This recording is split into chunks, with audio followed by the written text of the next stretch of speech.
السلام علیکم ناظرین، سلامتی ہو آپ پر جہاں بھی آپ ہوں۔ کیلنڈر پر آج تاریخ ہے 26 ذوالقعدہ، انگریزی تاریخ 27 جون ہے۔ اپنے میزبان راہی حجازی سے عالمی خبریں سنیے۔ ہر شخص کے عقیدے کی عزت ہے، انگلش اسپنر عادل رشید حج پر جائیں گے۔ انگلینڈ کے اسپنر عادل رشید اگلے ماہ انڈیا کے خلاف انگلینڈ میں ہونے والی ون ڈے اور ٹی20 میچوں میں ٹیم کا حصہ نہیں ہوں گے، کیونکہ وہ حج کے لیے سعودی عرب جا رہے ہیں۔ کرک انفو کے مطابق 34 سالہ عادل رشید کو انگلینڈ کرکٹ بورڈ اور ان کی ٹیم یارکشائر نے حج کے لیے چھٹیاں دے دی ہیں اور ان کی حج کے لیے روانگی ہفتے کو متوقع ہے۔ عادل رشید کا کہنا ہے کہ میں یعنی حج کرنے کی کوشش پچھلے کچھ عرصے سے کر رہا تھا، لیکن وقت کی وجہ سے مشکلات پیش آ رہی تھیں۔ ان کا مزید کہنا تھا کہ اس سال میں نے سوچا حج ضرور کرنا چاہیے کیونکہ میں یہی چاہتا ہوں۔ انگلینڈ کے اسپنر کا مزید کہنا تھا کہ انہوں نے اس حوالے سے انگلینڈ کرکٹ بورڈ سے بات کی اور حکام نے نہ صرف ان کی بات کو سمجھا بلکہ ان کی حوصلہ افزائی بھی کی۔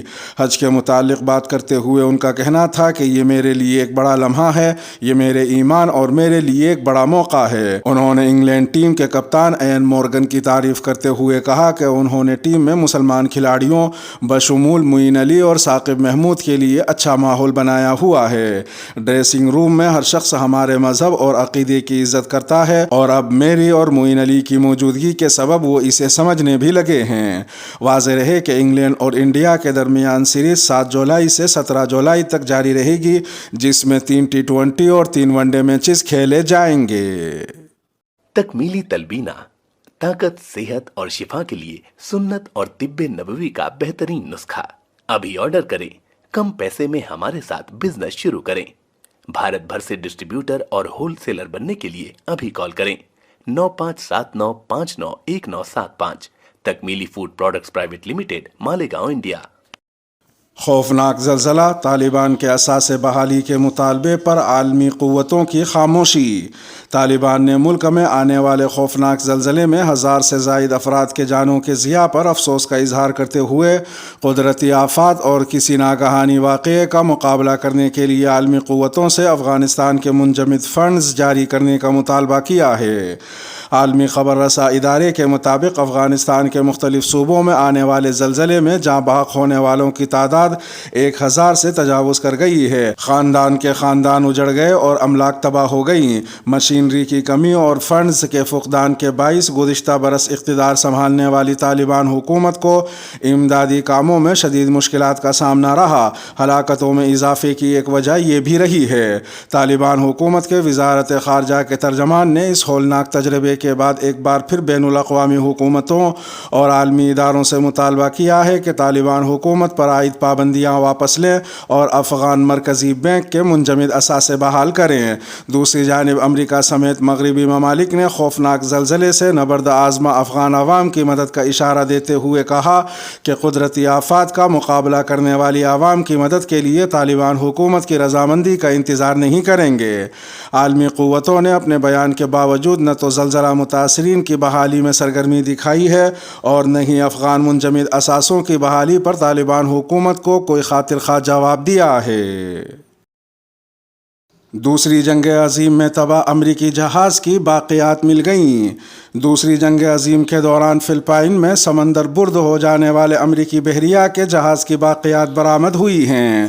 برطانوی نشریاتی ادارے کی رپورٹ کے مطابق ٹیکساس میں مقیم زیر سمندر ٹیکنالوجی کمپنی نے دعویٰ کیا ہے کہ 8 ماہ کے دوران غوطہ خوروں نے سیمی بی کے ٹوٹے پھوٹے جہاز کو فلمایا جبکہ اس کی تصاویر بھی بنائی ہیں۔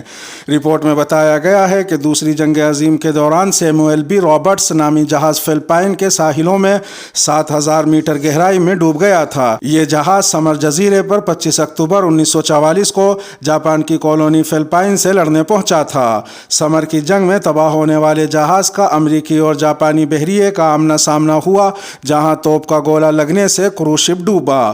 امریکی بحریے کے مطابق سیموئل بی رابرٹس جہاز میں 224 افراد سوار تھے، جس میں سے 89 ہلاک ہو گئے تھے جبکہ 135 کو 50 گھنٹوں بعد بچا لیا گیا تھا۔ واضح رہے کہ اس جہاز کا ملبہ اب تک دریافت کیے جانے والے بحری جہازوں میں سب سے زیادہ گہرائی سے ملنے والا ملبہ ہے، جبکہ اس سے قبل ٹائٹینک کا ملبہ تقریباً 4000 میٹر گہرائی میں ملا تھا۔ قوم سود کے خلاف فیصلہ چیلنج کرنے والے بینکوں کا بوائیکاٹ کرے۔ وفاق المدارس العربیہ پاکستان کے جنرل سیکریٹری مولانا محمد حنیف جالندھری نے اپنے ایک اخباری بیان میں حکومت پاکستان، اسٹیٹ بینک اور دیگر بینکوں کی طرف سے شریعت کورٹ کے فیصلے کے خلاف اپیل دائر کرنے کی سخت مذمت کی ہے۔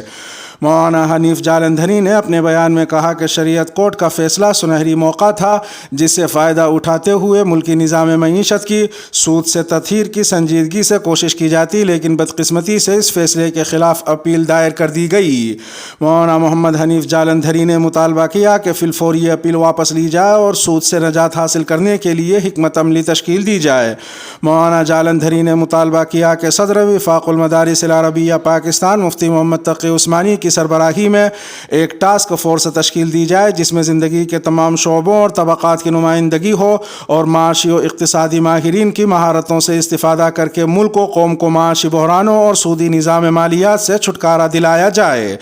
مولانا محمد حنیف جالندھری نے مدارس و مساجد کے ذمہ داران سے خصوصی طور پر اپیل کی کہ وہ شرعی عدالت کے فیصلے کے خلاف بینکوں کے سپریم کورٹ جانے کے اقدام کا فوری نوٹس لیں۔ اسپین کی سرحد عبور کرنے کے دوران بھگدڑ، 30 افراد کچل کر ہلاک۔ میلیلا شہر کے ذریعے اسپین میں داخل ہونے کی کوشش کرنے کے دوران بھگدڑ مچ گئی اور 30 تارکین وطن کچل کر ہلاک ہو گئے۔ عالمی خبر رساں ادارے کے مطابق مراکش اور اسپین کو جدا کرنے والے شہر میلیلا کی سرحد پر 2500 سے زائد افریقی تارکین وطن لوہے کی باڑ پر چڑھنے کی کوشش میں گر گئے۔ اس دوران بھگدڑ مچ گئی اور 30 افراد کچلے جانے کے باعث ہلاک ہو گئے۔ مراکش اور اسپین میں انسانی حقوق کی تنظیموں نے اس واقعے پر شدید احتجاج کرتے ہوئے تحقیقات کا مطالبہ کیا ہے اور ذمہ داروں کے خلاف قانونی چارہ جوئی کا اشارہ بھی دیا ہے۔ سوشل میڈیا پر وائرل ہونے والی ویڈیوز میں دیکھا جا سکتا ہے کہ سینکڑوں تارکین وطن سرحدی باڑ کے پاس زمین پر نیم مردہ حالت میں پڑے ہوئے ہیں اور خون بہہ رہا ہے، جبکہ قریب ہی مراکش کی سیکیورٹی فورسز کے اہلکار کھڑے ہیں۔ ویڈیو میں یہ بھی دیکھا جا سکتا ہے کہ مراکش کی سیکیورٹی فورس کا ایک افسر زمین پر بے سود گرے تارکین وطن کو لاٹھی سے مار رہا ہے۔ تمام تارکین وطن مدد ملنے تک گھنٹوں زمین پر نیم مردہ حالت میں پڑے رہے، جن میں سے اکثر موقع پر دم توڑ گئے۔ سری لنکا میں پیٹرول کی قیمتوں میں اضافہ، مزید مشکلات کا سامنا ہوگا۔ سری لنکا کی حکومت نے اتوار کو ایک مرتبہ پھر پیٹرول کی قیمتوں میں اضافہ کر دیا ہے، جس کی وجہ سے شہریوں کی مشکلات بھی بڑھ گئی ہیں۔ فرانسیسی خبر رساں ادارے AFP کے مطابق سیلون پیٹرولیم کارپوریشن نے کہا ہے کہ اس نے پبلک ٹرانسپورٹ میں استعمال ہونے والے ڈیزل کی قیمت میں اضافہ کر دیا ہے۔ 15% اضافے کے ساتھ ڈیزل کی قیمت 460 روپے یا $1.27 فی لیٹر، جبکہ پیٹرول کی قیمت میں 22% اضافہ ہوا ہے اور اس کی نئی قیمت 550 روپے یا $1.52 ہے۔ ادھر ایک دوسری خبر میں یورپ کے فوجی اتحاد نیٹو کے رہنما منگل کو شروع ہونے والے 3 روزہ اجلاس میں ترک صدر رجب طیب اردوغان سے فن لینڈ اور سویڈن کے خلاف ویٹو واپس لینے کا مطالبہ کریں گے۔ برطانوی خبر رساں ادارے روئٹرز کے مطابق روس کی یوکرین میں جنگ کے سائے میں اسپین کے شہر میڈرڈ میں شروع ہونے والا اجلاس افغانستان میں ناکامیوں اور سابق امریکی صدر ڈونلڈ ٹرمپ کے دور میں اندرونی اختلافات کے بعد انتہائی اہمیت کا حامل ہے۔ ایک تیسری خبر میں یوکرین نے اعلان کیا ہے کہ روسی فوج نے ہفتوں کی شدید لڑائی کے بعد اہم مشرقی شہر سویڈونسک پر مکمل قبضہ کر لیا ہے۔ اس شہر پر روس کے قبضے کا مطلب یہ ہے کہ روس اب لوہانسک خطے کو مکمل طور پر کنٹرول کرتا ہے اور اس کے ہمسایہ دونیسک کے بڑے علاقے پر اس کا کنٹرول ہے۔ یہ 2 خطے مل کر صنعتی علاقہ ڈونباس کہلاتے ہیں۔ سنیچر کو اپنے ویڈیو خطاب میں یوکرین کے صدر ولادیمیر زیلنسکی نے ایک مرتبہ پھر روس کے قبضے سے تمام شہر واپس لینے کا اعادہ کیا، تاہم ان کا کہنا تھا کہ روس کے ساتھ جنگ جذباتی طور پر مشکل مرحلے میں داخل ہو گئی ہے اور وہ نہیں جانتے کہ انہیں مزید کتنے دھچکے اور نقصانات اٹھانے ہوں گے۔ اس کے ساتھ ہی ویڈیو کا اختتام ہوا۔ چینل پر تازہ اپلوڈ کی جانے والی ویڈیو آپ کی اسکرین پر نمودار ہو رہی ہوں گی۔ یہ ویڈیو آپ کی نظر سے اگر نہ گزری ہوں تو ان کو بھی ملاحظہ فرما سکتے ہیں۔ اپنے میزبان راہی حجازی کو اب دیجیے اجازت۔ سلامتی ہو آپ پر جہاں بھی آپ ہوں۔